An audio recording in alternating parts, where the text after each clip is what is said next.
Well, good afternoon, everybody. Good afternoon. I'm Ann O'Malley. I'm the Deputy Director of CHCE, and I want to welcome you all to the forum today here at Mathematica in Washington, D.C.'s office, as well as those participating via webinar. Before we get started today, I'd like to invite all of those who are here in person to join us for a reception at the conclusion of this forum, just outside of this room. The Center for Healthcare Effectiveness, which is led by Dr. Eugene Rich, strives to support more evidence-based decision-making by patients and clinicians at the point of care. We conduct and disseminate objective research and policy analyses on how modifications to policy, delivery systems, and the practice environment can help clinicians and patients make more informed decisions. And there's the website if you need more information on that. Today, CHCE is pleased to co-host this event with the Milbank Memorial Fund, which is a foundation working to improve population health by connecting policymakers with high-quality objective evidence. Milbank convenes a multi-state collaborative, a consortium of 18 state and regional multi-payer programs designed to transform primary care.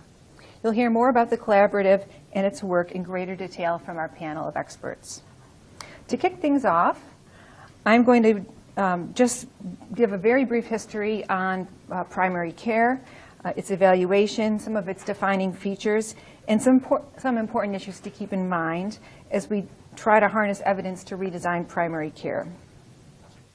So, as you know, primary care is an old concept, and the idea that primary care is critical as a central organizing feature for a healthcare system dates way back in 1920 to the Dawson Report from Great Britain, with a lot more development of the conceptualization of primary care starting in the 1960s and then going through the late 90s. Primary care has, through definitions by the Institute of Medicine, Barbara Starfield, and the World Health Organization, 5 defining components that really make it unique from specialty care. Primary care is accessible, first contact care, where patients go for new problems most often. It's continuous, including an interpersonal relationship with a clinician that knows the patient well and team. It involves comprehensive care, meaning the ability to manage the majority of a patient's physical as well as more common mental health needs, and managing the depth and breadth of problems a patient has across their body systems. It's also coordinated. It helps patients understand and navigate the healthcare system, including the specialists to whom they may visit and the hospitals from which they may be discharged. And lastly, primary care is accountable for the whole person, not just a body system. But what's not unique to primary care, but is an important part of many medical home demonstrations, is the concept of patient-centeredness and then safe, high-quality, competent care. So enter the medical home model, which a term coined by the American Academy of Pediatrics in around 1992, and then by the joint principles of the patient-centered medical home in 2007 from the various medical specialty or primary care societies. We know there have been multiple efforts to redesign and transform primary care in the United States at the national, state, local, and health plan levels.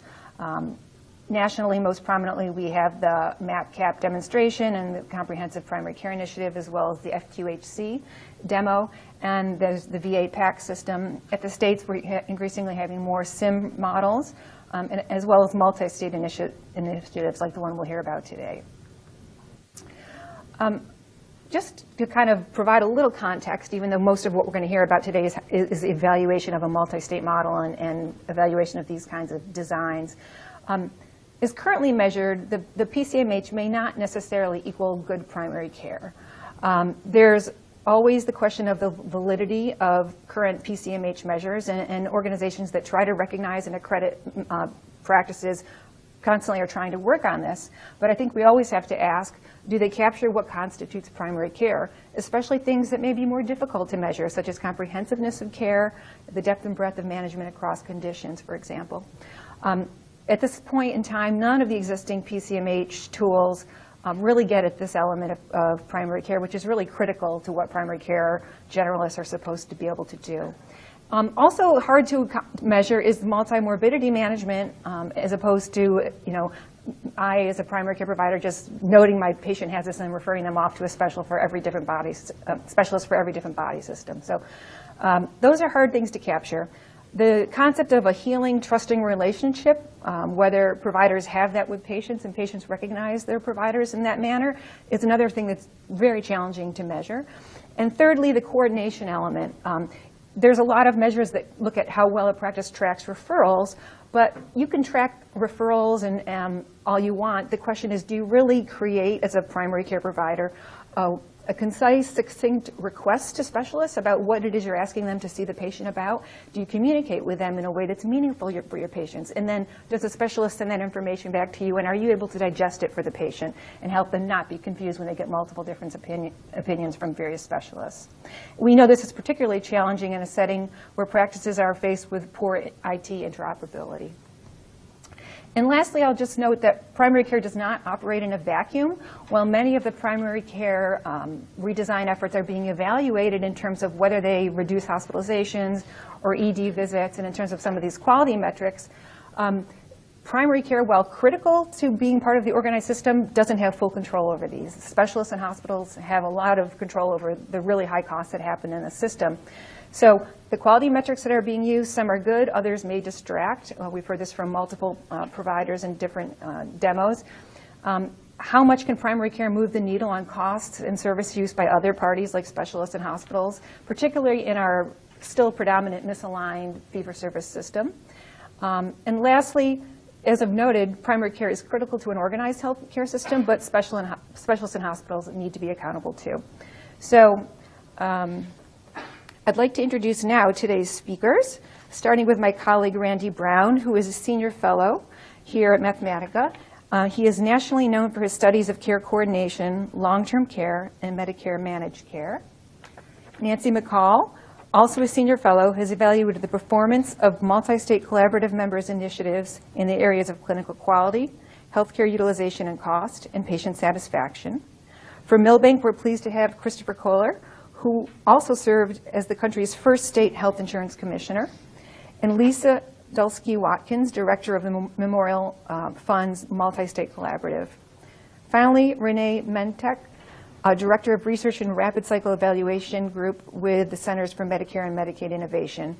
She joins us today to offer a federal perspective, and we're grateful to you all for being here. Please note that we are video recording today's session and may capture images of some of you in the audience. This video will be posted on our website next week. To help ensure the highest sound quality for our webinar participants, we ask that you please silence all of your electronic devices. And at the conclusion of today's presentation, we'll have a panel discussion and plenty of time for audience Q&A.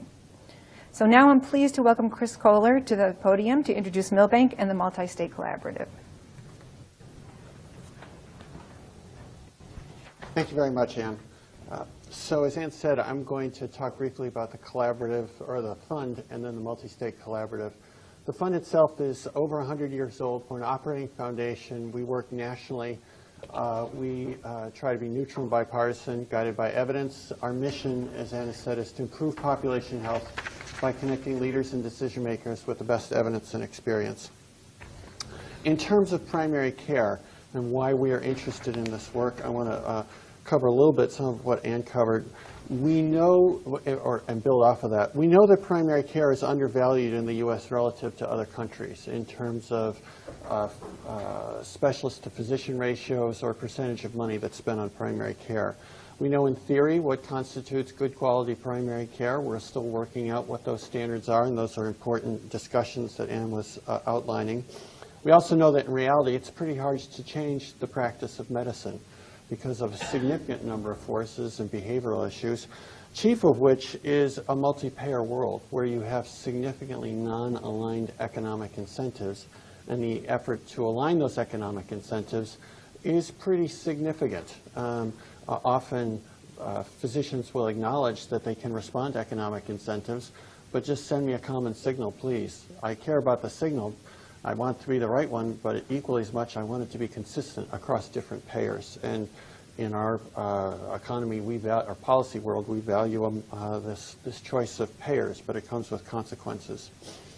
So on to the Multistate Collaborative. These are state or market-based projects that are engaged in multi-payer primary care transformation. In terms of numbers, you see them here.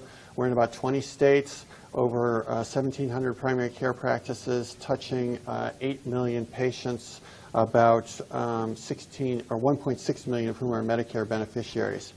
We're all over the state. We're red, and all over the country. We're red and blue. We've got a color coding here that refers to, and we're green and purple. We got color coding that refers to sort of different categories of payer participation. Chief among these, what we focus on is Medicare participation, either through the Medicare Advanced Primary Care Practice or the second generation of the Comprehensive Primary Care Initiative.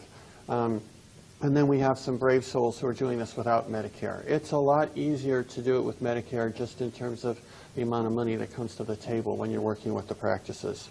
The goals of the collaborative, so think of this as a collaborative of collaboratives. These are each projects in 20 different places. We're trying to plug them together to learn from one another, to specifically share experiences and strategies between projects, to focus on improving population health. So they're collecting data on how they're doing, and they're learning how to be better, which is part of why we asked Mathematica to do this work.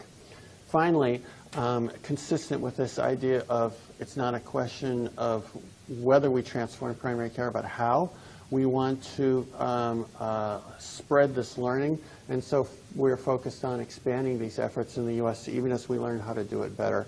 We're led in this effort by Lisa Delsky-Watkins, who is absolutely critical to working with the projects, being a glue, helping organize them, establish the collective priorities, and organizing them for external conversations as well. Our partners, we at the fund, as we do this work, are the project leadership in the states and regions who they could arise from the provider network or provider community. They can arise from the plans. They can arise from state governments. It's locally organized, but these are folks who are working full-time at this job. We get support from local foundations and policy organizations. We work in partnership with the Innovation Center leadership who are involved with MAPCP and CPC. And probably most importantly, we work with the payers who are having to learn how to do things together, to play in the sandbox, to share results, share information, make decisions collectively. Both regional commercial players, national commercial players, the Medicaid organizations, and Medicare itself as a payer. Our future for the collaborative, we think that primary care transformation is fundamental to delivery system reform. As Ann said, it's necessary but not essential. We think that this transformation can only happen in a multi-payer environment. We have to learn how to align signals across payers. And we think that primary care transformation, if payers can come together anywhere, they need to come together around primary care. And we've got some experience that says when they learn, this is the place where they can agree on how they're going to measure high-quality primary care and figure out how to pay it in a reasonably consistent fashion. We're focused on the public payer leadership of multi-payer work because, frankly, Medicare is the straw that stirs the drink. Primary care, commercial plans talk about it, but they follow the work of primary care, of Medicare on this. So sustaining Medicare involvement is critical to this. And we are working hard to, with our partners in federal government, around opportunities for extending or expanding the primary care work through CPC or through MACRA. We find that commercial payers are committed to this work. If Medicare is, that's why Medicare's leadership role is so important. And essential to this is learning how to do it better, which is why we have commissioned, if you will, this evaluation of evaluations. We're very appreciative of the work that Mathematica has done here. It builds on significant experience that Nancy and her colleagues have with evaluating this sort of work previously. But it also is very much focused on the projects themselves. So it's not a hands-off evaluation, but it's helping them learn how to do this better so that they can learn what constitutes improvement and learn from those efforts so they can keep making things improve. That's it. Well, I'm pleased to introduce, sort of with this done as the preview, I'm very pleased to introduce Nancy, who's going to be talking about what we've learned as we looked at this set of this evaluation of the evaluations that the projects have done of themselves. Chris? I'm going to bring it down now. Okay.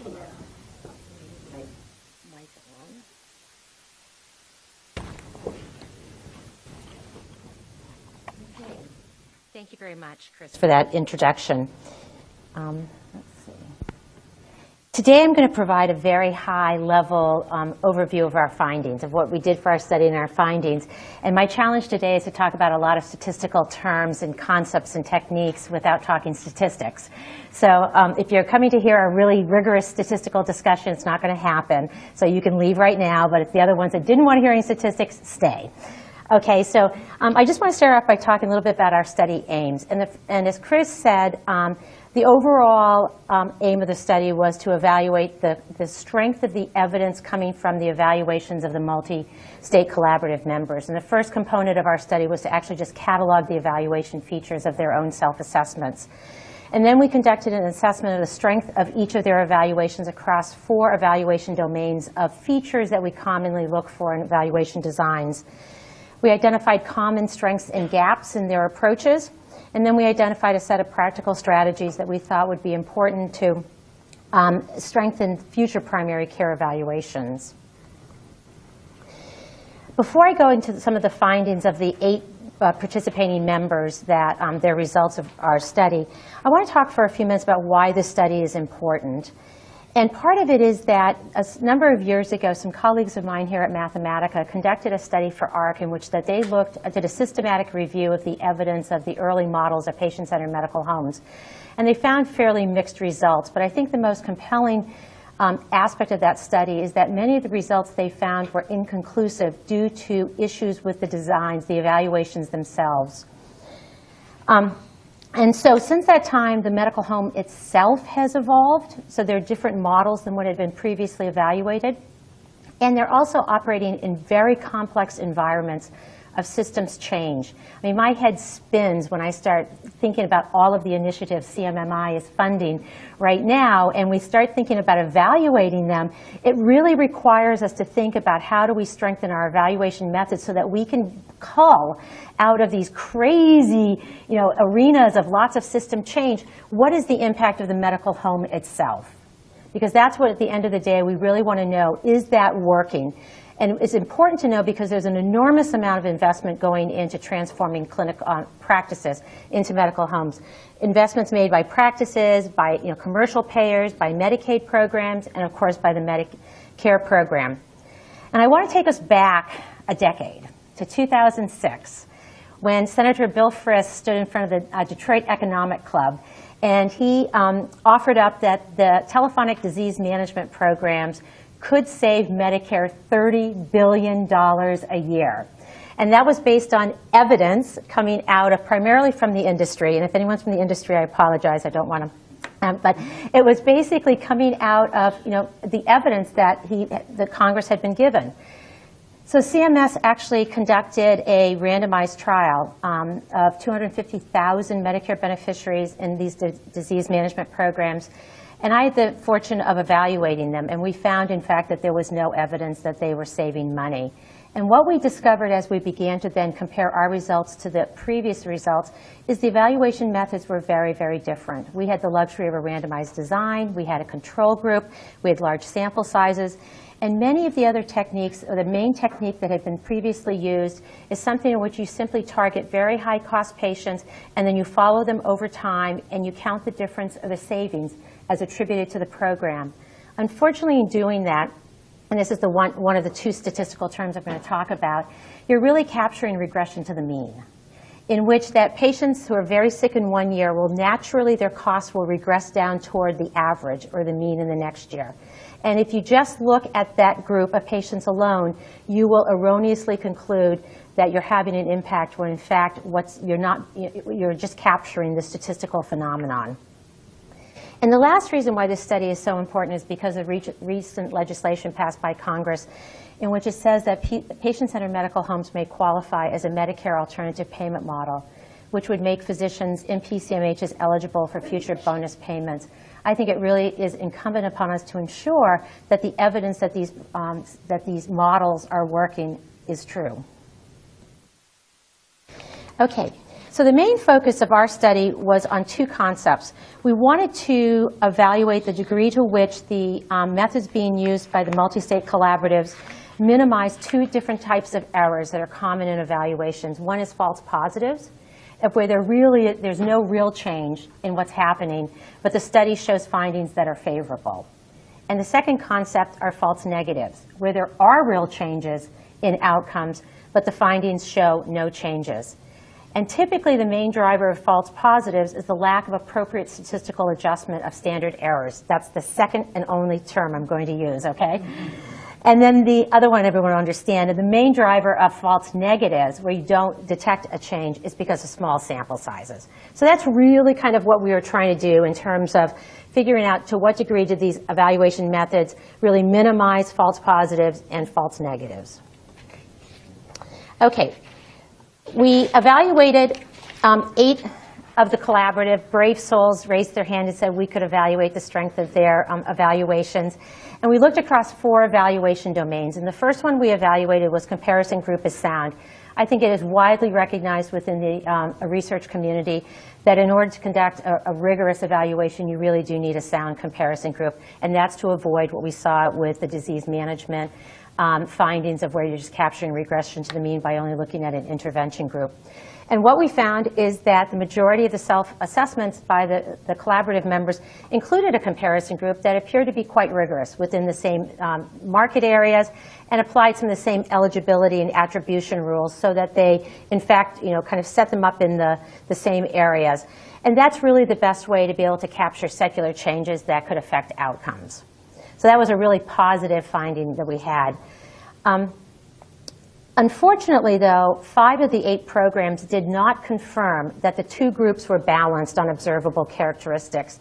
In every evaluation, when you draw a comparison group in a non-quasi-experimental design, it's really critically important to say at the beginning of the intervention that these 2 groups are similar on observable characteristics. Because any imbalances, such as in the geographic makeup of the people, the economic makeup, their prior healthcare utilization, could actually drive the outcomes. And to the extent you don't control for that, what you may be seeing is not the effect of a medical home, but the self-selection of patients into a medical home relative to the comparison group. While there's no absolute right or wrong way to conduct an evaluation, we did assess of non-experimental designs. We did kind of look for features that typically strengthen evaluations of non-experimental interventions, such as the medical home. And what we found is that all assessments but one actually had an intervention in a comparison group that they followed from before the intervention to the end. And that's typically we refer to as a difference in difference design, which is really one of the strongest non-experimental designs. So that's really positive. And all use an intent to treat model, which is also a very positive finding, which minimizes non-random attrition. That should be attrition, not attribution. That can skew the estimates of program effects. And also 5 of the 8 also required a minimum exposure to the intervention and adjusted for partial eligibility. And what that does is we all know it takes time to change. It takes time for practices to change, and it takes time to change patient behavior. And if you have in your evaluation patients that have only been in the practice for a month, they're exposed to medical homes for a couple of months, you're really going to dilute your findings. So you really do want some minimum. And the majority of the self-assessments did require a minimum exposure. The third evaluation domain is that the study is well-powered to detect effects. Unfortunately, not a single member reported on the statistical power they had to detect plausibly sized effects. If we go back to the evidence in the literature, we might expect to see somewhere between a 5 and 10% savings coming from medical homes based upon peer-reviewed and rigorous study designs. But we don't know for the studies that we had whether or not they were powered to detect those size effects, if in fact they found them. And what the practical implication of this is that it may lead to erroneous null findings, The studies will say there's no effect, but we don't know there's no effect. We just don't know that it had power to detect it if it existed. And the fourth evaluation domain is entitled Statistical Methods Are Sound. And basically here we're looking at a couple of features of the statistical methods. And one of the first ones that we look at is the degree, which is a very common practice, is to put characteristics of the patients and the practices into our regression models. It helps to ensure that we have balance and observable characteristics across the group. Only three of the 8 did not include the characteristics. 5 did, but that means that there's kind of a missed opportunity to improve covariate balance and potentially affect the outcomes. 5 of the 8 did not include any sensitivity analysis to confirm the robustness of findings. Typically, when we're doing any evaluation that involves healthcare utilization or expenditures, you want to look at how robust are your findings to some outliers, some really high-cost outliers. Are they the ones driving your findings? And if you remove them, do they still remain? And so there's, to the extent that you do sensitivity analysis and report on it, it only increases the confidence that the findings are actually robust and true. Only half of the evaluations adjusted the standard errors for clustering. And what does that mean? And that means that in statistical terms, we always think everybody's independent. All of you are little independent entities. But when you think about a medical home, what they're trying to do is to change the independence of everybody. They want the outcomes to become more similar. They want them to become lower acute care utilization, lower costs. And so by imposing kind of these practices and transforming the practices, the observations, the patients no longer have independent outcomes because of the intervention itself. And when you don't adjust your standard errors for clustering, you actually can lead to erroneous positive findings where you say there is a medical home effect where in fact they may not exist. And then just as a note, 2 of the 8 did not include any statistical testing. They took the findings as is. Okay, so the second component of our study was to then look about how well can do the evaluations produce, or how much strength of confidence do we have in the evidence that they're producing real findings. Once again, looking for real positive changes and real negative changes. 4 studies that 4 of the 8 showed no statistically significant reduction in all-cause hospitalizations or total expenditures. So that's half of our studies had no positive findings in this area. However, none of them reported statistical power to detect effects. So for these 4 studies, we don't know if there was no impact on these measures. We simply can't tell because we don't know what they could detect. And therefore, all 4 of those were at risk of reporting false negative findings. It could be easily adjusted. Just do some power calculations and we can wipe this off the slide. Okay, then we went on to also find 5 studies did show a statistically significant reduction in at least 1 acute care measure, and 2 studies had a statistically significant reduction in expenditures. However, 3 of those studies were at high risk of reporting false positives due to the lack of correction of these standard errors for clustering. So they may be overstating the findings. And there was also a lack of sensitivity analysis to kind of confirm the robustness, which I think minimizes the confidence that we can have that these findings are in fact robust. Okay, let's see. So I just want to end with kind of where do we take this information that we culled from these evaluations and move going forward, and what are some kind of areas of common methodological challenges that we need to face going forward. And I'm going to talk about 2 of them, and one is comparison groups. And I want to start with a philosophical question, because I think that's really important to both policymakers and evaluators about what is the appropriate counterfactual in an era of rapidly changing healthcare markets. Back in the olden days, when CMS would fund a demonstration, each patient and each practice could be in one demonstration. Now it's dizzying how many they can be. They can be in medical homes and ACOs and bundled payments and blah, blah, blah, blah, blah, just goes on and on. So I think it's really important to try to figure out right from the front what is the relative comparison that you're going to be making it and make it very explicit. what is the counterfactual? Who are you comparing it against? You know, it's no longer going to be medical homes against just plain old fee-for-service. Those days are gone because those other fee-for-service providers are in ACOs and other activities. And then I think a second question that really needs to be answered is the comparison against practices that choose not to transform the best strategy? Do they exist anymore, and what does it mean? Or do we want to be looking for incremental impacts against better functioning practices? Is the appropriate comparison the lowest common denominator that may not exist anymore? I think McAllen, Texas has an ACO now even, so they can't stay in our comparison group. Okay, and second question is, do we know enough about how involved those comparison practices and patients are in other innovations? So going forward and thinking about evaluations, I think we need to have much greater information about what the patients and practices are participating in. And from a statistical perspective, I think we really have to enhance our estimation methods so that we can capture the incremental effects of patient-centered medical homes.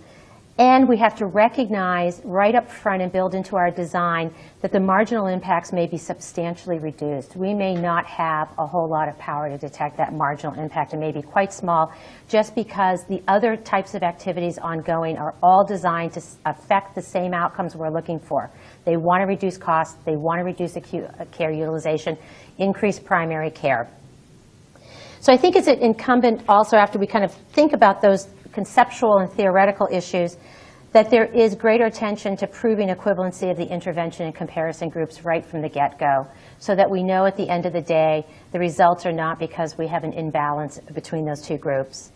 And lastly, as we always plug for randomized designs at Mathematica. That's the, you drink that when you come in your cup of coffee in the morning. But as I said, having had the benefit of evaluating a randomized design for a Medicare demonstration, I think it's really important as policymakers and programs begin to evolve and think about evaluations, are there some way that you can embed some elements of randomization into your design to help control for some very thorny statistical issues in the evaluation? And then the second component of strategies that we need to think and spend more time about is statistical power. And it was amazing to me how very little attention was paid and reported on what was the size of effects that these collaborative members could detect. So I think it's incumbent that we do establish whether or not the number of practices, the number of patients, and the likely size of the change among those entities will be able to be detected. Because I think it's a waste of money to go forward with an initiative if you don't have a prayer of finding a statistically significant effect. I think it's also important to prove that clustering within practices or patients is not important, or to adjust your standard errors so that we can minimize the false positives. There's too much effort going into the medical home to have people hang their hats on this if in fact it's not working, or if there are different components of medical homes that might not be working. And lastly, I think it's time to think about employing some additional methods like Bayesian methods, and Randy's going to be talking about that in just a few minutes, in which it really gives you a very different perspective. Instead of a thumbs up or thumbs down that the statistical test worked or not, it gives you an opportunity to talk in probabilistic terms of what's the likelihood that you might be seeing savings. It kind of changes the dynamic in the conversation, and Randy's going to be talking a bit more about that. So with that said, I will be turning it over to Randy. Thank you. Did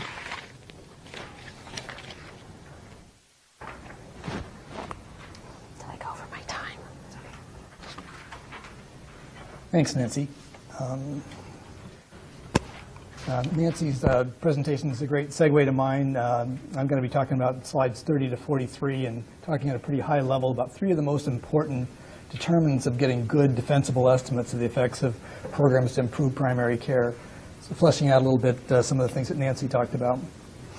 So there are three factors that are critical that I'm going to talk about to producing strong evidence. First is we need to make sure, well, let's see, this one?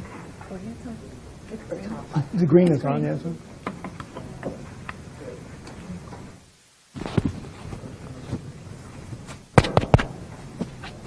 Is that better now? Sure. All right. So there are three factors that are critical to producing strong evidence. First, we need to make sure we design our programs in a way that incorporates upfront the basis for a strong evaluation.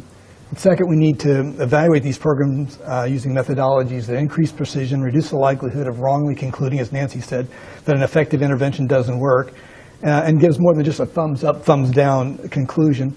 And third, we need to synthesize our implementation and impact analyses in a manner that's truly integrated and helps us understand the changes that are most responsible for improvements in end goal outcomes, regardless of whether the overall intervention is effective or not. So I'm going to talk about each one of these briefly and illustrate with a couple examples.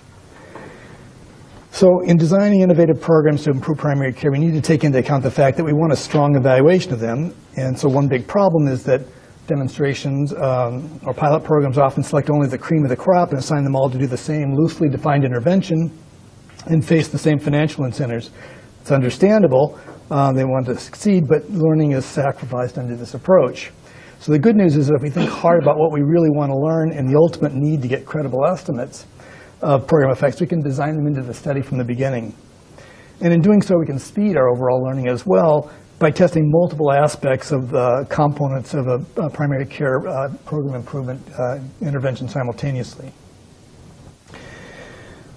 A problem with interventions to improve primary care is that we don't really know how to design the study. We don't know what to require practices to do. We don't know where to set the financial incentives. The details of how you implement various components of an intervention are going to matter a lot, but we don't have good evidence on how to set those things. So practices implement the intervention differently, adapting to local factors or constraints or opportunities and using their own best guess about what's going to work best. And then researchers are left trying to figure out, well, there are these differences in effectiveness, what is it, and then differences in implementation, which causes what, but there are dozens of such factors in their interactions. It makes it really complicated to do after the fact. So a stronger approach is to use factorial designs to build these variants into the design. That is, rather than try to explain after the fact how effectiveness varies with program implementation differences that occur or whether the financial incentives are strong enough. Specify in advance how core components are to be implemented by each practice and vary it scientifically so we can learn what yields the best outcomes. So another advantage of this approach is that there are no pure controls. Everyone implements something where what we're doing is testing alternative options against each other, like whether a more expensive intervention works better than a less expensive one. Factorial designs are used a lot in marketing, but not much in health research. And so I'm going to give an example of what I'm talking about regarding factorial designs, and it's a hypothetical one that might be considered as part of Medicare's efforts to expand the amount of Medicare expenditures that are paid for under alternative payment methods. So here's the example. CMMI could test 3 or more different dimensions simultaneously. And this is just a rough, crude example without a lot of thought behind it. You could test relatively high monthly care management fees and strong requirements along with those against lower care management fees and fewer requirements. The second component might be a higher share of savings that's tied to achieving quality improvements versus a lower share of any savings that are achieved that's not dependent on having quality effects. A third component might be varying the requirements and incentives for improvements in quality of care, like offering a small reward for achieving a relatively low minimum target versus a large reward if the practice reaches a high target improvement level. So if you did this kind of thought exercise, you'd have 8 combinations to test, 2 to the third. And if you selected 80 awardees, randomly assigned 10 to each of the 8 combinations, half of the 80, 40, will be assigned to each alternative on each dimension, but it'll be a different half. And you can also test many dimensions without requiring more sites by using a fractional factorial design. And you can also test alternative approaches within program site, like different ways to engage providers and patients. The second way to improve the evidence base is to improve our impact analysis. The usual approach to estimating effects is you run a regression analysis to compare the treatment group, outcomes for the treatment group to outcomes for the control group, comparison group, and then test the null hypothesis of no effect at the 5% significance level. But there are several problems with this approach. First is lack of precision. Effective programs may be found to have statistically significant, not be found to have statistically significant estimates of their effects, unless the effects are pretty large or the sample is huge. This is one of the issues that Nancy was talking about. The second problem is the tyranny of the t statistic. Journals and some others rely almost exclusively on p-values to conclude whether effects exist. The American Statistical Association just came out last week with a major policy statement criticizing this practice, but it's prevalent. And the third problem is that it estimates only mean effects, but we often want to know whether most practices are being affected by an intervention or whether the effects are concentrated in a small proportion of them. Fortunately, we switch from our typical frequentist approach for estimation and hypothesis testing to a Bayesian framework. We can solve all these problems, and it does this in part through shrinkage estimators, also called hierarchical linear models or random effects models. We can borrow strength across program practices, time periods, outcome measures, and even other studies to reduce variance and therefore increase our power and chances of making erroneous conclusions. It also, I don't want to switch that yet, it also allows us to make conclusions like there's a 75% likelihood that the program reduced hospitalization rates by more than 10%. And those kinds of statements aren't valid with a traditional impact analysis. Bayesian analysis gives you the probability that the effect is bigger than some value, given the data. Conventional analysis gives you a p-value that tells you the probability you could get an estimate this large or larger by chance if the true effect were really zero. So Bayesian is more appealing and also allows us to estimate the proportion of practices that are achieving gains rather than just the mean effect. And so these models have been used for a long time to compare hospital mortality rates or other mean values when we have small samples. But it can also greatly impact impact analysis. It hasn't been used hardly very much at all for that purpose to date because of the computing requirements for large complex evaluations. But high-speed computers have helped overcome that problem in the last few years. So this slide shows diagrammatically how Bayesian analysis works using the hospital mortality rate example.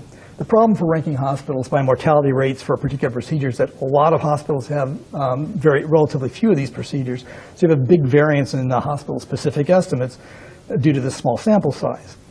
The Bayesian approach allows the researcher to draw strength from the overall estimate to get better estimates for an individual hospital that's going to be closer to the true value over a longer period of time for the hospital.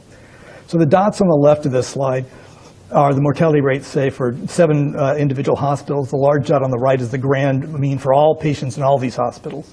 The size of the dot represents the sample size, or equivalently the precision of the estimate.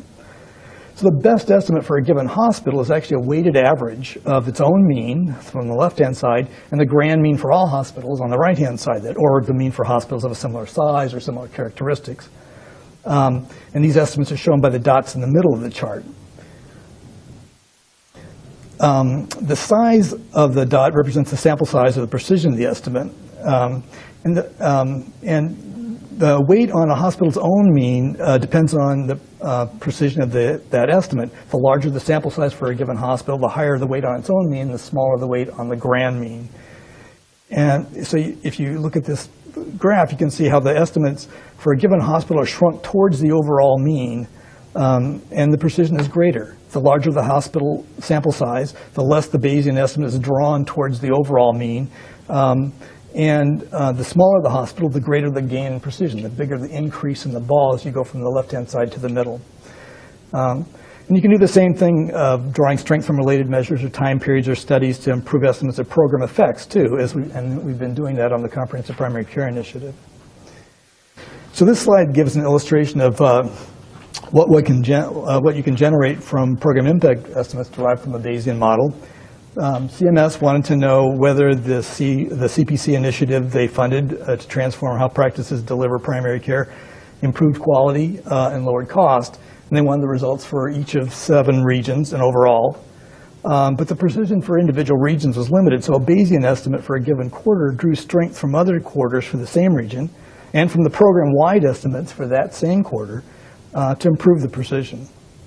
CMS also wanted to know the likelihood that the program was reducing regular Medicare costs and the likelihood those savings, if there were any, were large enough to cover the cost of the program, which was a care management fee of about $20 per beneficiary per month. So The green area in this graph shows the probability that the savings exceeded $20. That would be a net savings. The yellow shows the probability that the gross savings were bigger than 0 but less than $20. And the red area shows the probability that gross costs actually increased. And this is shown for each of the 4 quarters. So if you look at the results for Ohio in the third to last box there, this isn't real data. The real data will be out in about 3 weeks for the first 2 years of the program. You see that for Ohio there in that fourth quarter, there's about a 70% chance of some savings, shown by the yellow part. The green part shows there's about a 20% probability that the savings exceeded $20 per beneficiary per month. And the red area shows there's about a 10% chance that the gross costs actually went up, not down. And you can also see that the results vary a lot across the different regions and over time as well as more evidence accumulates. So finally, let's turn to how we can improve the inferences we draw from our analyses by integrating the implementation and impact analysis and data in a creative way. There are a lot of analysis tools, relatively new ones to assess implementation like the ones on this slide. And the goal of all these approaches is to maximize the power of mixed methods to explain what facilitates or inhibits program success. So we need to know how practice delivery changed as a result of an intervention and whether these changes are associated with changes in ultimate outcomes like costs or service utilization. It's not an impact analysis, but it's every bit as important for learning. And we need to do this regardless of whether the overall program is effective or not. This slide uses the CPC program evaluation again to illustrate this type of synthesis. The program objective was to improve health care and reduce costs by transforming how primary care is delivered. And it did this through monthly care management fees, regional learning faculty, shared savings, and quarterly feedback reports on how they're doing for about 500 practices spread across 7 regions.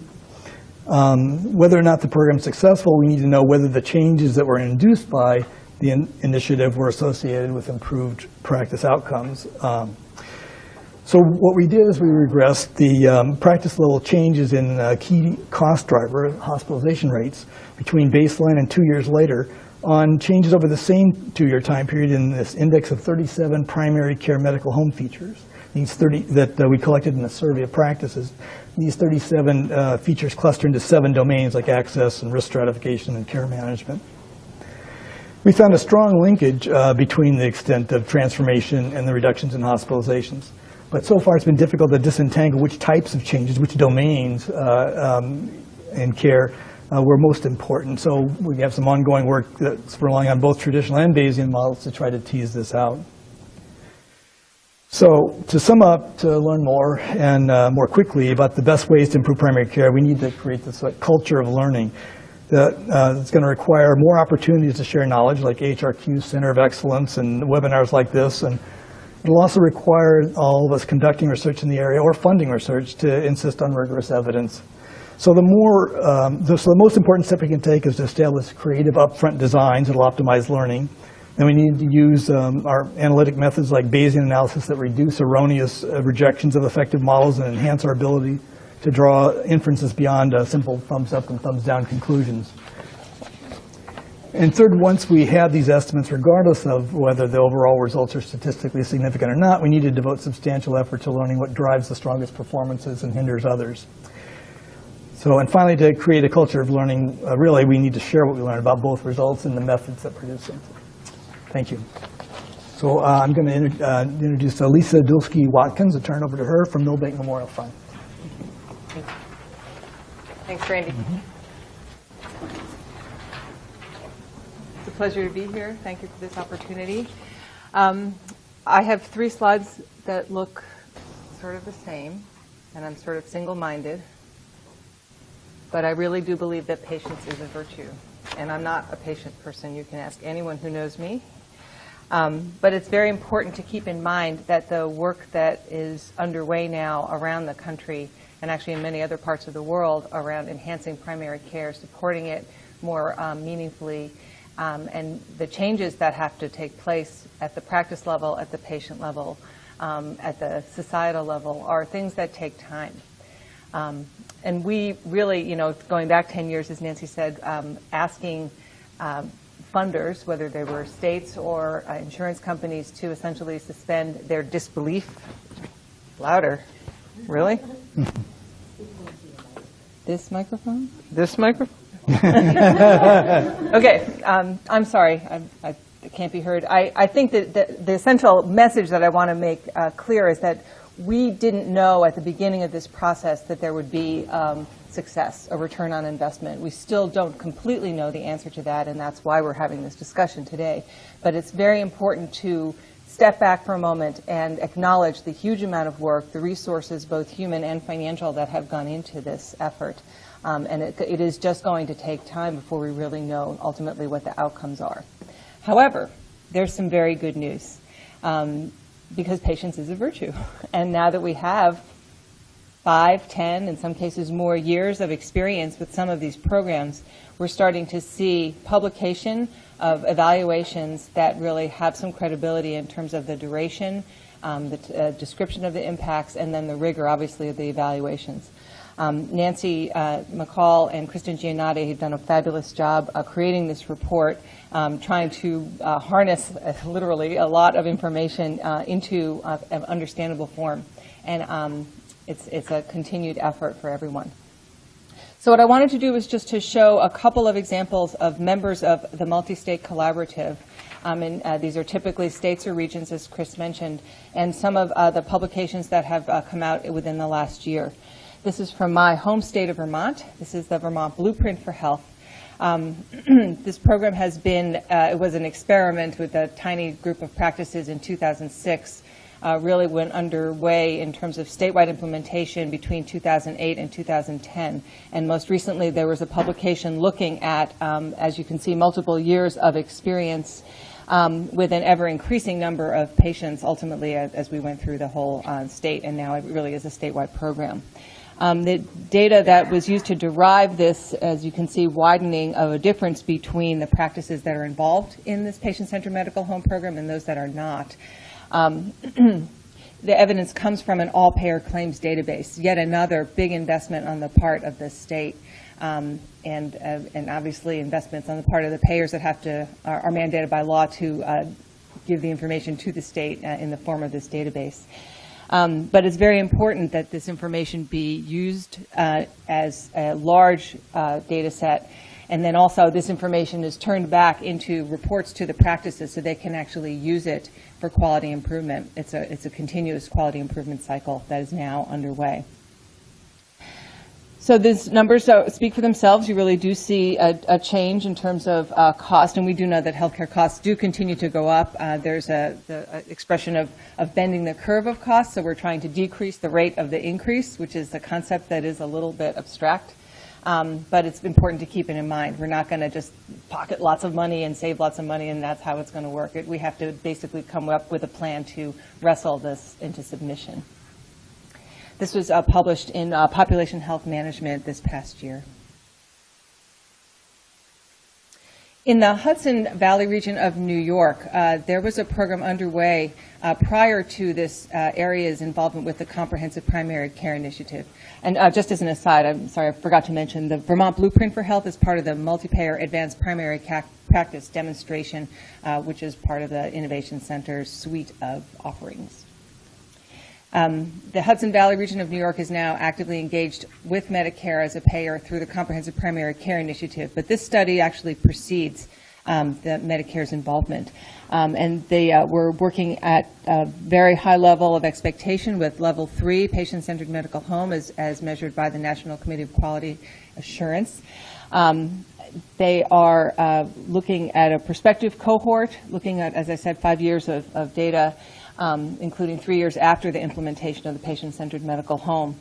And they were able to associate some similar quality of care and modest changes in utilization as a result, or they're attributing this as a result to the implementation of the patient-centered medical home. This is published in the Annals of Internal Medicine this year. My last example is from Colorado, which also is engaged in the Comprehensive Primary Care Initiative. But again, there was activation well before that around patient-centered medical home with a pilot study. And you can see that that is from April 2009. which precedes the Comprehensive Primary Care Initiative. They were able to demonstrate some sustained reduction in emergency room use and costs over a 3-year period. These studies are revealing information slowly. It's not a slam dunk. We really do have to be cognizant of the fact that there's going to be there will be studies that are positive. There will be studies that are negative. The probably most important underlying message for today is that the studies need to have a certain level of credibility and rigor, as Nancy and Kristen have outlined in their report.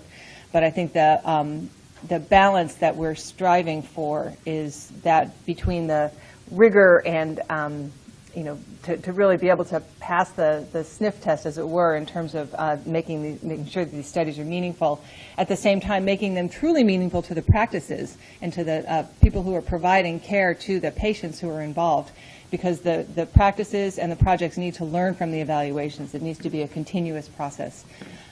So that's really my message. I'd like to introduce Renee.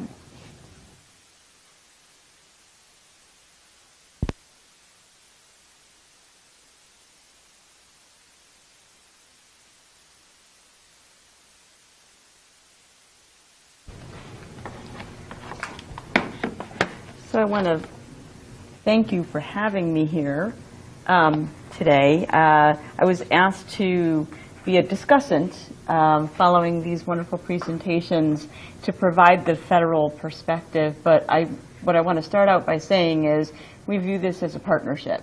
So with the Innovation Center, CMS, Medicare program, Medicaid, we're not in this alone. The folks here at the table are working with us in partnership to try to find solutions to very complex problems in primary care and the healthcare delivery system in general. So I represent the Innovation Center at the Center for Medicare and Medicaid Services. And just by way of background, the purpose of the Innovation Center, which we lovingly refer to as CMMI, is to test payment and service delivery models to reduce program expenditures while preserving or enhancing the quality of care furnished to individuals under such titles. That's kind of the official way of describing what our mandate is. And what I would say here is we have a little figure there that kind of identifies the process that we go through in deciding what things to test. We have a very big mandate, and figuring out sort of where to devote our resources. We go through a fairly intense process to figure out what are the problems that we have to solve, how do we test them. We have rigorous evaluation, and some of the folks at the table here are helping us, among many other contractors out there, are helping us evaluate these complex models, and then to the extent that we find things that work, we have the authority to expand these models. So in this second slide here, I think folks already touched on this a bit. Here is an overview of all the various models that we have underway. I think one of our presenters mentioned that we have a lot going on in the Innovation Center. We've tried to find ways to group these into categories that make sense. And so, but this is, it is an ambitious agenda. The law, though, does specifically identify primary care as a target of our models and says promoting broad payment and practice reform in primary care, including patient-centered medical homes, is one of the areas that we're supposed to be exploring. You can see on this slide that there are a few key models and demonstrations underway. They're highlighted in red here. I think they've been touched on by some of the presenters already. We have a wide range of focus areas and models. Primary care is a central focus for a few of these, including the multi-payer advanced primary care practice model demonstration, the federally qualified health center advanced primary care practice demonstration, which has come to an end, and the the comprehensive primary care initiative, among others. Even in our some of the other models that aren't highlighted in red, primary care is a key feature of what we're trying to influence. Skipping to the role of the evaluation, in the Innovation Center To carry out our mission and find successful and promising interventions that can be expanded, we identify areas of promise, we develop the models to test, and then we evaluate those models. And the evaluation takes on a key feature because in statute there is specific language that allows us to certify through the Office of the Actuary that a model has achieved the intended objectives. And that certification starts with the rigorous evaluations that we do. And as I said, many folks here at the table are helping us carry those out. Because many of our primary care medical home models are multi-payer, our evaluations look not just at the impacts on Medicare, but also on Medicaid and the privately insured to the extent possible. One of our speakers, a few of them actually, mentioned the importance of embarking on initiatives that take advantage of all the payers in the market, and we agree with that. We do face challenges, not surprisingly, in these multi-payer kinds of evaluations. In Medicaid, for example, there are often data delays that challenge our ability to draw conclusions. I would say, though, that we have great hope that that will be, that is on the path to improvement. We'll have more timely Medicaid data in the very near future. On the multi-payer side, on the private side, having access to all payer claims databases does facilitate our ability to do these multi-payer evaluations. They can sometimes be challenging to obtain, but when we do obtain them, they are rich and provide for great opportunities. We continuously monitor the progress of our model participants in achieving the goals of the models through a rapid cycle evaluation approach. And as alluded to by Randy, I think others, we're trying to create a culture of learning from the evaluations. So we're constantly feeding back what we're learning to the participants. We share our evaluation methods, data, and interim results with our model participants and the public at large so that everyone can benefit from our experiences and strategies and our findings. Anne mentioned the importance of measuring medical homeness and tracking how primary care changes on the ground. In our own evaluations, we value implementation, experiences, and qualitative analyses equally as much as the quantitative analyses that we conduct and the impact results. I think a few of the presenters alluded to that. We use the qualitative findings to understand how the model is implemented, to provide context to the quantitative results and inform how a model might be scaled. So it's not just sufficient to draw the conclusion that something has worked. We also need to understand how it works so that as we're going through a rulemaking process and trying to figure out what something might look like in an expanded environment, we want to make sure that we're learning from what the implementation experiences were during the testing phase and take advantage of those lessons. Finally, Randy suggested the use of Bayesian techniques to present more useful inferences, and that has resonated to us. I think the figure that Randy put up there that showed the three colors, the red, yellow, green, we have lovingly come to know that as the red, yellow, green chart. We use that actually in our communications with our policymakers. It helps them understand in sort of a non-statistical way sort of the risk they're taking in making a decision. So it resonates from a policymaker perspective. We've begun to show these types of, as I said, results to our leadership. They've encouraged us to continue to think creatively about how we do our evaluations and how we present our findings.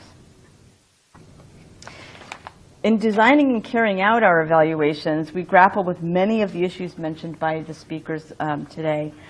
We often face trade-offs that we must take into consideration. So these are real-life experiments that we're doing, in a context where things are constantly changing. Nancy referenced the issue of scaling models. In the design stage, we give much consideration to how big, I think Randy also mentioned this, how big to make our models to ensure that we are adequately powered to detect an impact. On the other hand, we have to be mindful of the resources involved in overseeing and managing models with many participants, so we try to strike the balance between being prudent with taxpayer dollars when we implement these models while ensuring that they're designed in a way that we've got the best chance from a statistical perspective of actually observing an impact. Randy mentioned the importance of considering evaluability while designing interventions. And we certainly weigh evaluability very heavily during the design phase of not the evaluation specifically, but of the design of the actual model test itself. We take this all into consideration. We take into account the sort of, what's feasible, what the practices are able to implement. We look at what the power. We spend a lot of time up front thinking about the minimum sample size that we would need before we even issue a solicitation to invite practices to participate with us in a test. We spend a lot of time thinking about what the minimum sample size would need to be. We spend a lot of time thinking about how representative these practices are of other practices that won't be participating. So we give a lot of thought to that. We do, though, have to strike a balance, as I said before, between the need to quantify the marginal impact of our models separate from other sort of co-occurring activities. And sort of, this is not happening in a vacuum. There's a lot happening out there now in the marketplace. If I were to go back to the slide where we had all the CMMI models, you could see that much of it, but not all of it, is simply by virtue of, we're testing a lot of things simultaneously. Private payers are also doing it. So the market is changing. And that does present evaluation challenges to us that we're working through. And as Nancy suggested, we're considering randomization wherever we can.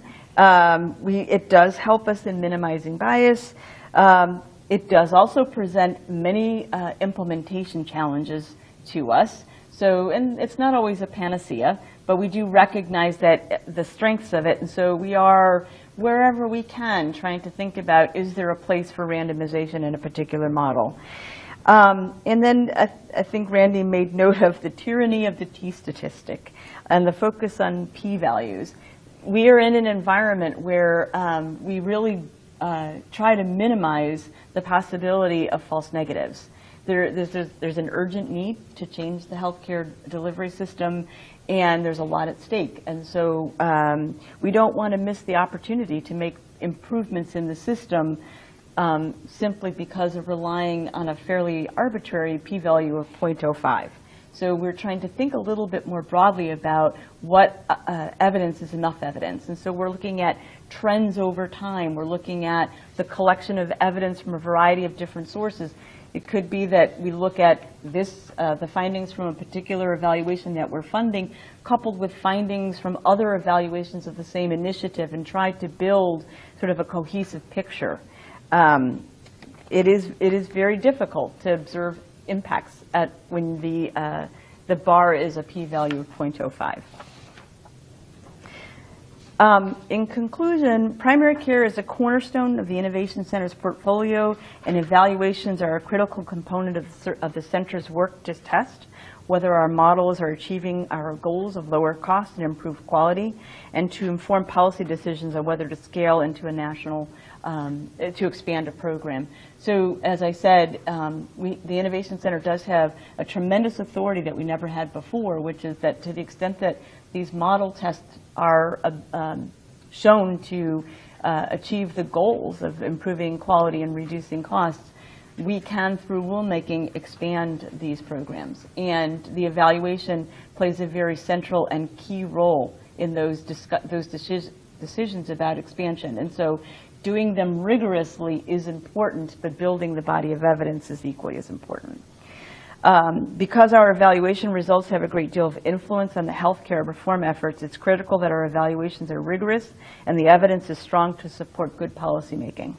But like many of you involved in research and evaluations in real-world settings, we are mindful of practical considerations and must adapt our evaluation approaches to accommodate these constraints. These are natural experiments. They are happening in a real-world context. I thank all the speakers for highlighting many of the issues that we agonize over daily at the Innovation Center, starting from the beginning when a model is first being contemplated and all the way through the evaluation when we're trying to make sense of what we're seeing in the data. We all have the same goal of trying to improve the nation's delivery system, and I want to thank everyone and their efforts to help us get there. So with that said, I think I'll turn it back to Anne.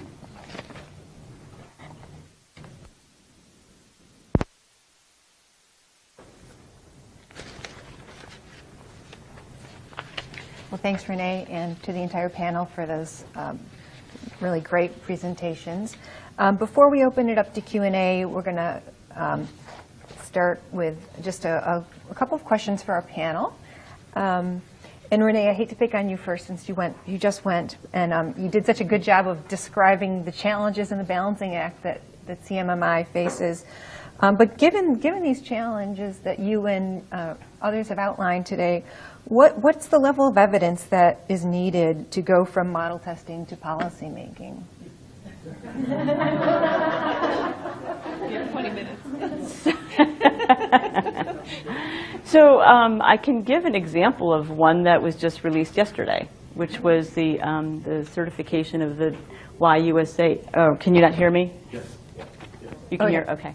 The certification of the YUSA Diabetes Prevention Program, which was one of our grantees in the Healthcare Innovation Awards that the Innovation Center ran. And so in that one, we had, we had never tested the concept in the Medicare population, at least we hadn't done it. So it was not a randomized design, and I can point folks, there is actually an official report that's on the CMS website if folks want to read it. And in that one, we spent a lot of time trying to construct a well-matched comparison group. So I can't remember if it was Randy or Nancy that brought it up.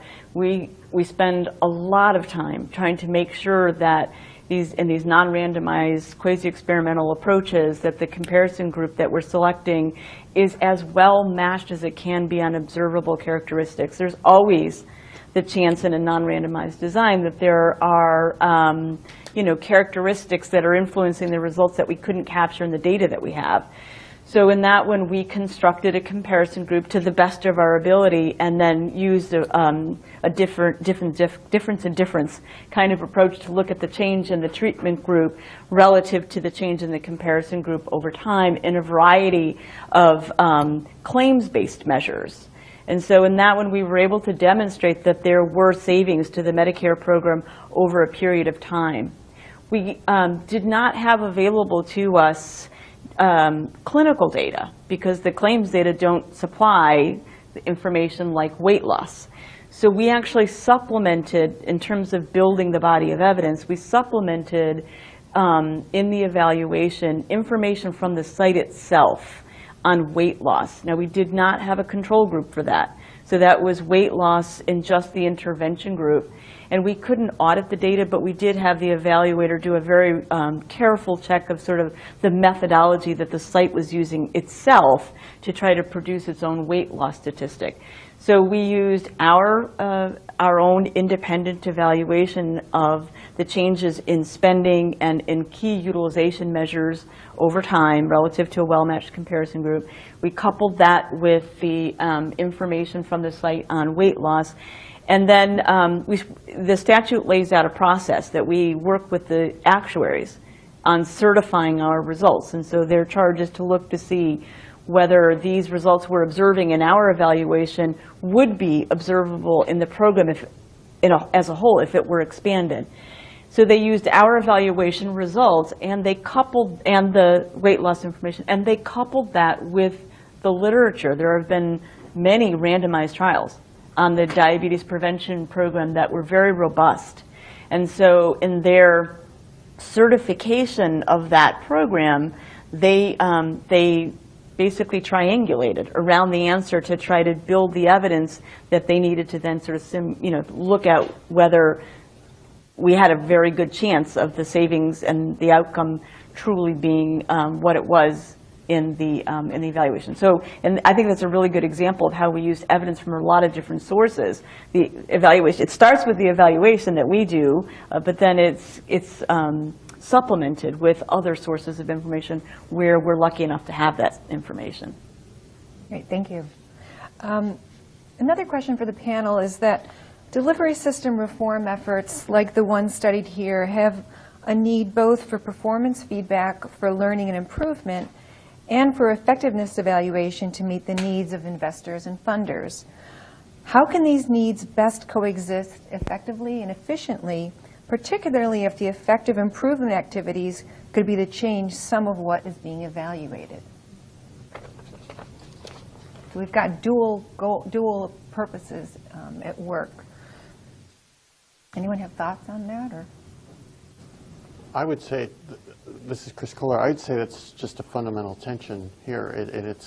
I don't know that it can be reconciled. There are different needs from different stakeholders in it. And so I think we need to... It's the slides they're laughing at. Don't worry about it. We need to... the scale can't tip in one way or another. I think sometimes, I will say from the work with both the MAPCP projects and the comprehensive primary care, they thought they could use the evaluation results as a way to do performance feedback. And I don't think that has worked as successfully as people would have hoped. And so I think that particularly the more mature projects have found that they've had to develop their own ways to do performance feedback, not relying on the well-intentioned good efforts of evaluators. This issue of keeping, how much do you have to keep the intervention sacred and pure, and how much do you implement improvements? Because, hey, we just heard Vermont's doing community health workers. That sounds pretty cool. Let's see if we can do that here. Well, we've just polluted the intervention. But yet, that sounds like they're doing some pretty cool stuff up in Vermont. I'm not sure how to get around that, because you've got people on the grounds who are trying to make things better, and to ask them to put a box around it and hold it sacred for 5 years while we get the evaluation done, that's just not going to work for people who are trying to make stuff better on the ground. So I want to sort of add to what you're saying. We actually, in the model test that we're doing, are very deliberately creating a culture where there's an expectation that the folks implementing the interventions will change what they're doing over time. So it's this notion of it being a static kind of thing that never changes and never gets contaminated is actually the opposite of sort of what we're trying to drive into the system. We're trying to drive a continuous learning kind of environment where the expectation is that they will evolve and change, which does create challenges on the evaluation side. Yeah, it's a good question, because things are very different than they used to be. It used to be you wanted to keep like Chris was saying, keep it pure so you know what you're evaluating when you're done. But those days are gone. I mean, everything's all about continuous improvement. We know we're a long ways from where we need to be, so we've got to start doing this. So one thing you have to do is you have to measure impacts over time. You can't just say, well, between the start of the program and the first 3 years, you've got to break it up into those intervals, because things are changing over that period of time. And then you've got to use this well-done implementation analysis to figure out, well, what did happen, and what kind of changes did they make, and how responsive were outcomes to those things. So I think it just, again, requires more creative thinking about how you're going to evaluate the program. But you can't stop it. And that would be that's another objection, actually, that people have to randomized trials is, oh, we need to be able to change, and you're going to lock us into something like a drug trial does or something. And so that's why we need more like practical clinical trials rather than where we don't have that constraint. Okay, great. Well, I'm sure questions are starting to pile up there. Marcia, in the room? Yeah. Thank you. Marcia Gold, Senior Fellow Emeritus at Mathematica. Fascinating discussion, hard issues. I was trying to think about what Nancy and Randy and Chris and Lisa was saying, and Renee's trying to deal with. And I wonder if part of the issue is what we're really trying to do is figure out if whatever the thing is that's being done is in the right direction. Are things changing? Is this kind of better? And the dilemma is that it's almost like an intensity or dose or mixture. We know from implementation studies that things take a long time, and that some people will implement them faster, some people will implement them more completely, Some people will implement them better. And so in some ways, if I understood some of what you were putting up, the chart that had the the chart that showed the effects over time was like that time means there's probably more practices doing more things. And Randy's thing was talking about intensity. You get certain practices, if you measured it based on certain practices, it would look a lot more effective than based on others. And that affects your probabilities of whether you think it's a success. I may not be right, and you can disagree with how I was trying to interpret what you were saying.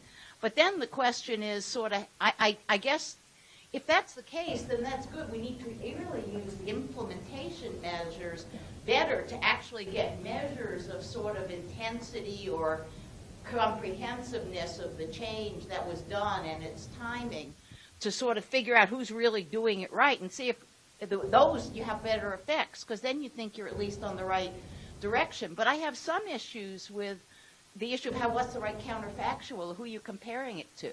I mean, the whole idea of CMMI is we're throwing a whole lot of stuff at things and hoping the world will change. And that's especially true in primary care.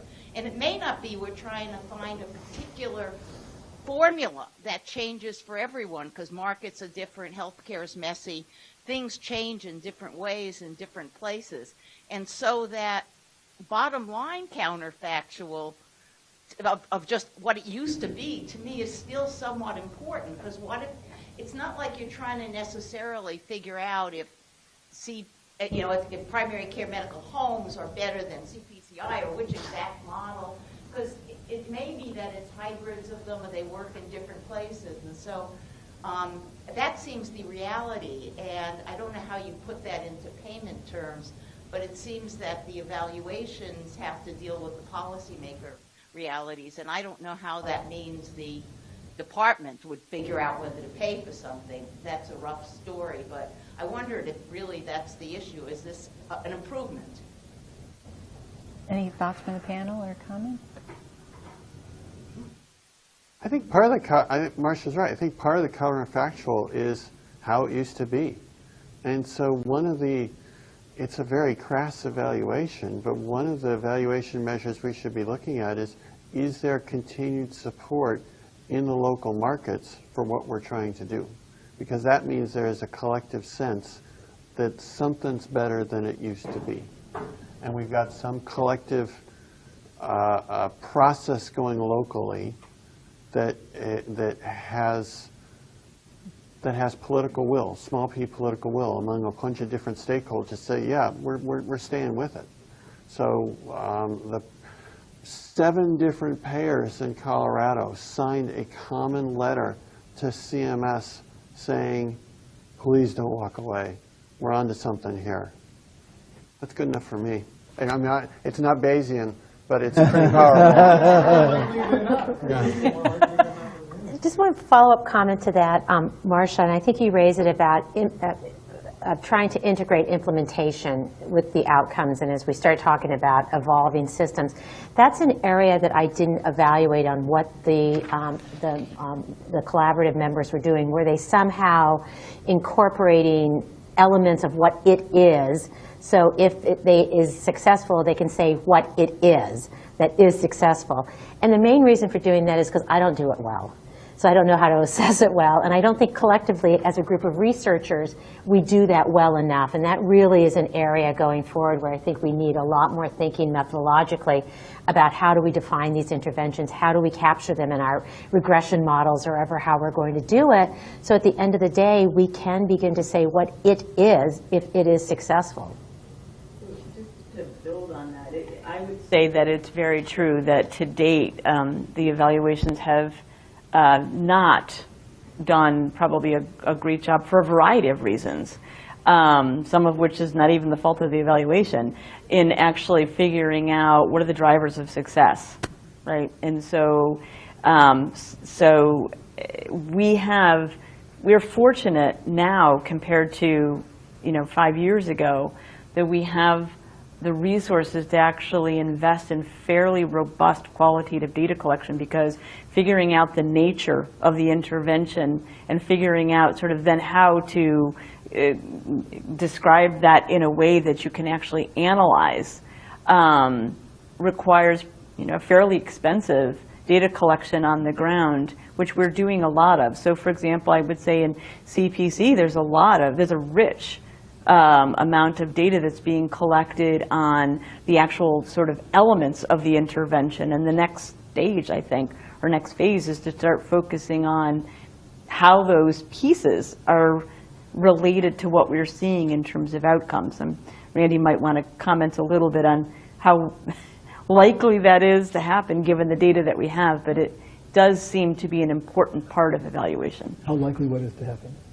The ability to actually sort of drill down on the features and try to describe a little bit about what are the drivers of success. Yeah, well, that is what we're trying to do. And we've just gotten, that's the part I was talking about. We're just starting to do that. So we have almost 500 practices, and we can see how their hospitalization rate and other outcomes too change over time between baseline period and 2 years later.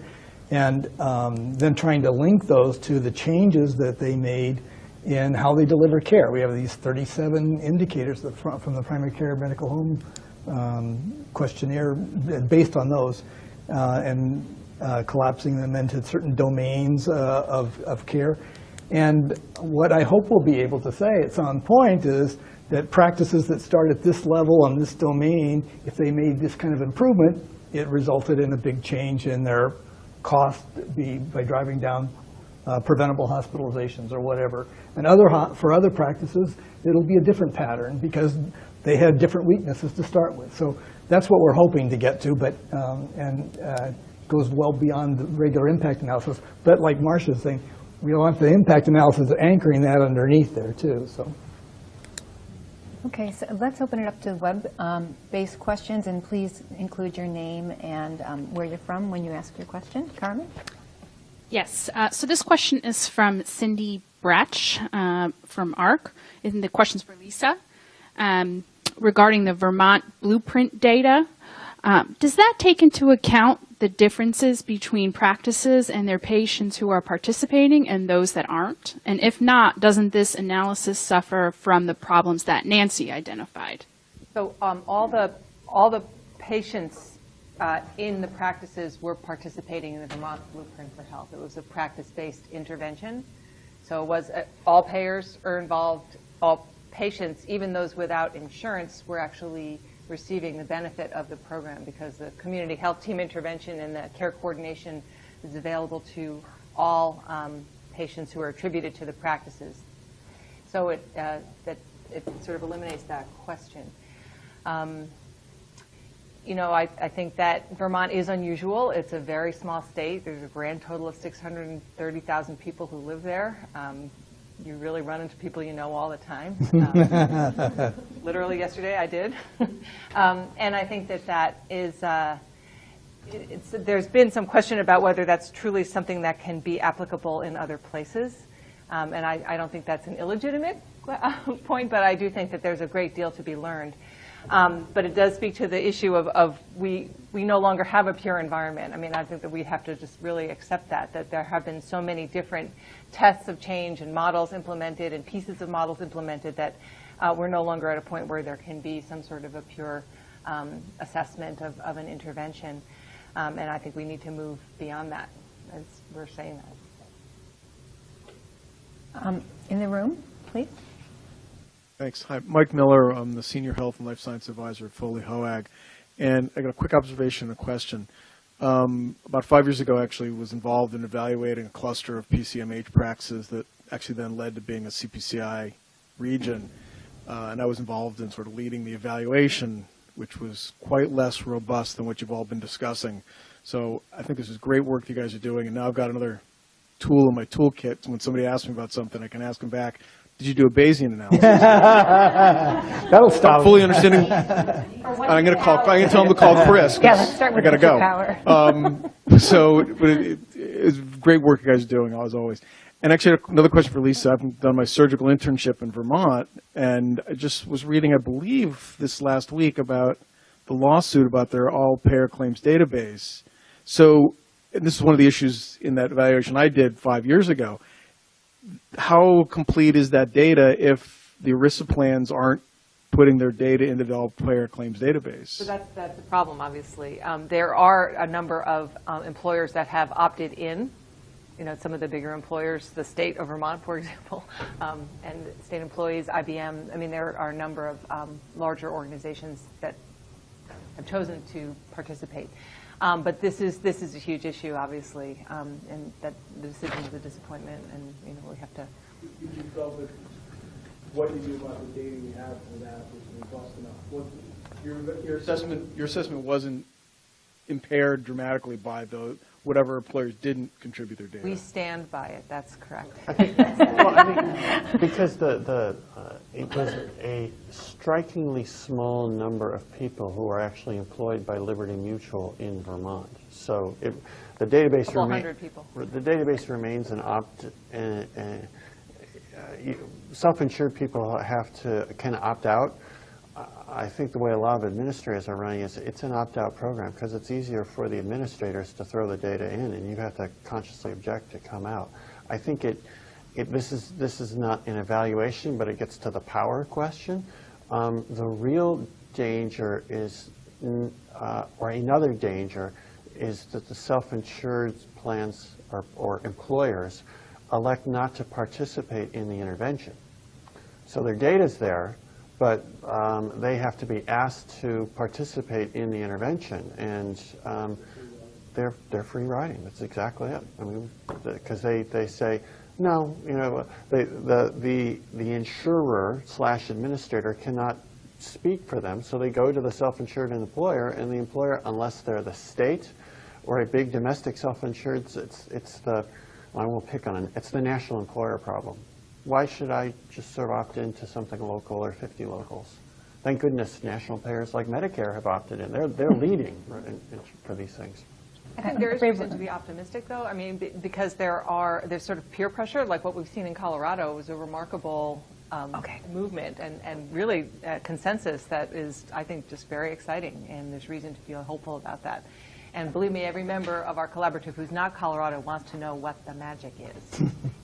We're going to have to wrap it up. I'm sorry, Lisa, I don't mean to interrupt you, but we just want to let you know that if you're interested in more information, you can log on to the websites on this slide. And we want to thank our panel and discussants today for really a wonderful presentation. On April 12th, there will be another CHCE event on supporting evidence-based decisions at the point of care. Please be sure to let us know how you think we did by completing the comment card in your packets. If you're unable to get your question answered, please feel free to ask any of our panelists during the networking reception, which begins right now in the lobby. So thank you very much for attending.